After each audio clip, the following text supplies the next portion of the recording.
For more on this, we turn to former CIA agent and whistleblower John Kiriakou. John, nice to have you with us tonight. Thanks for having me, The Ed. president did meet with his national security team late this afternoon. Apparently, there's a decision that's being made today. So there's going to be a strike. How good is our intelligence on the ground in Syria in general? On the ground, the intelligence is non-existent. We don't have an embassy there anymore. We don't have any kind of official or formal presence there anymore. And, you know, what NSA collects and what the military collects remotely can only go so far. So it's all technical. It's not an agent on the ground knowing exactly what happened in building A and building B and who went in and out. There's none of that human hand intelligence there. No human intelligence. Okay, so we're depending on word of mouth. We're depending on satellite technology. That's right. And it's interesting to me the way so many of our policymakers couch their language. Even Theresa May in the UK said on the floor of Parliament yesterday, all indications point to. Well, what does that mean? That tells me that there's no intelligence that says this is what happened, this is who did it. How hard is it to find good, responsible intelligence that there was a chemical attack and chemicals used? Virtually impossible. Unless you already have people on the ground who are reporting back to you that you've cultivated over the course of years, you're not going to get the information. And if the place where the attack took place is hit, then, of course, it becomes, what, almost impossible to verify? Almost impossible. It's going to be easy to determine that chlorine was used or something else was used. It's going to be virtually impossible to find out who did it. Are we, if there is a response, what's your reaction to that? I mean, the Russians are saying that they are going to respond. That's...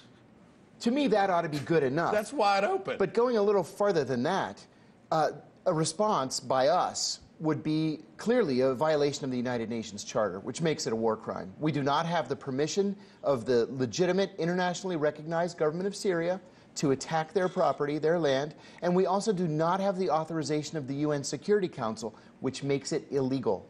What would Plan B be? Can we guess on that? It is a big guessing game. It's a big guessing game. Do you think that our military leaders and our planners say, okay, this is what we're going to do? They would probably anticipate what kind of response Russia or Iran might give.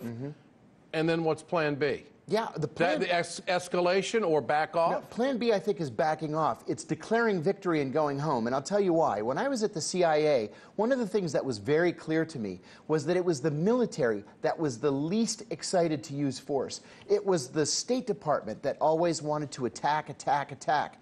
Now that John Bolton is the National Security Advisor, we have a real problem with a willingness in this White House to use force. If it were up to the generals, including General Mattis, there wouldn't be any attack. How willing do you think our allies are? Are they going to be a one-strike wonder with the United States, or do you think they're in it for the long haul? And I'm talking about the Brits and also the French. The Brits have pre-positioned fighter jets at Akrotiri in southern Cyprus. The French have said that they're in it for the long haul and are already in Lebanon. So my guess is that they're both serious about attacking. Okay, and how is this going to be like the attack that took place a year ago in April, or is this going to be more than that? I mean, what's the difference? Again, with John Bolton now at the White House as the National Security Advisor, I fear that we're going to go deeper, far deeper this time than we did a year ago. This isn't going to be a pinprick strike if we finally decide to move in. I think it's going to be a lot bloodier. A lot of Americans think he's radical.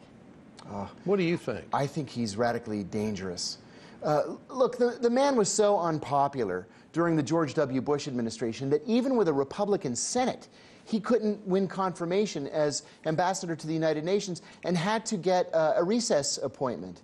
So I just don't trust him to follow the intelligence or even to think through a policy. I think that he acts off the cuff, just like this president does. And the question is just how much influence is he going to have on this president? Well, he's already decimated the National Security Council staff just in the less than 1 week that he's been in position. Okay, John Kiriakou, great to have you with us tonight. Thanks so much.